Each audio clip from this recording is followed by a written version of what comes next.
సంతోషం. కాబట్టి ఈ రక్షణ సందేశం మీ కొరకే, మీకు అందించడానికి ప్రేమతో మైక్ ద్వారా మీకు అందిస్తున్నా.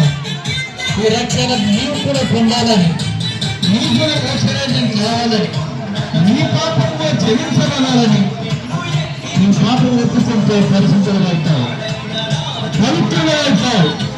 అందుకొరకు దేవుడు నిన్ను అడుగుతున్నాను. మానవ జీవితం అంతా నరకమైంది. సంపాదించిన ఏమి తీసుకుని జీవిస్తున్నాం. కులమత జాతి భేదం లేకుండా మనమందరం కూడా ఈ లోకంలో జీవిస్తున్నాం. అయితే మానవునికి ప్రాముఖ్యమైన ఒకటి అవసరం, రక్షణ అవసరము, పాప క్షమాపణ అవసరము, మోక్షరాజ్యం అవసరము. ఇవన్నీ కూడా యేసుక్రీస్తు వారు ఇస్తానని వాగ్దానం చేస్తున్నారు. నమ్మిన వారికి మోక్షరాజ్యం ఉన్నది, నమ్మని వారికి నరకం ఉన్నది. ఇంకో ఈ సాయంకాలం అంతా నీకు నరకమా మోక్షమా ఏది కోరుకుంటున్నావని దైవవాక్యం నీతో నాతో మాట్లాడుతుంది. ప్రియదేవులారా, మనమందరం కూడా పాపులమే. రక్షించడానికి యేసుక్రీస్తు లోకంలోకి వచ్చినాడు, దోషులను అపరాధం క్షమించడానికి వచ్చినాడు.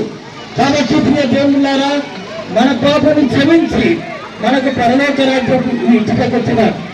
నీవు నేను మరణిస్తే ఆయన తిరిగి లేచి మనందరినీ తీసుకొని పోతారా అంటున్నాం, మనలో వస్తానని అంటున్నాం.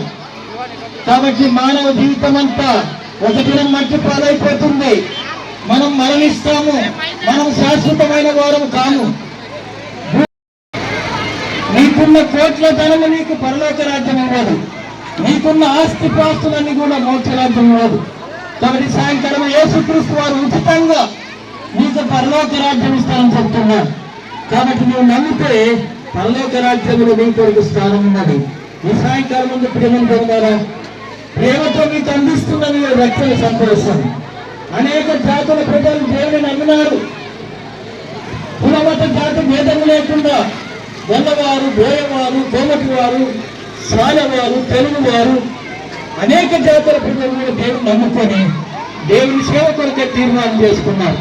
ఈ సాయంకాలం ముందు నీ కులం నీకు మోక్షరాజ్యం ఇవ్వదు, నీ మతం నీకు మోక్షరాజ్యం ఇవ్వదు. యేసుక్రీస్తు వారు తేటగా చెప్తున్నారు, నన్ను నమ్మిన వారికి మోక్షరాజ్యం ఇస్తున్నాను అని చెప్తున్నారు. ఆయన పరిశుద్ధులుగా నీతిమంతులుగా ఈ లోకంలోకి వచ్చిండు. సావుని గెలిచి తిరిగి సమాధాన కర్తకు